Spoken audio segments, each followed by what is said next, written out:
قبلگاهم، مادری عالم پناهم.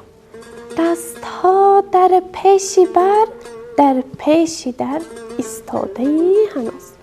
از در و درگاهی من، هر چند رفتی زیر خاک، همچنان تمثال مهر و اعتقاد استی هنوز. مادرم، ای مادری چشم انتظارم، ای سری سبزم امیدی زنده ام صبحی بهارم.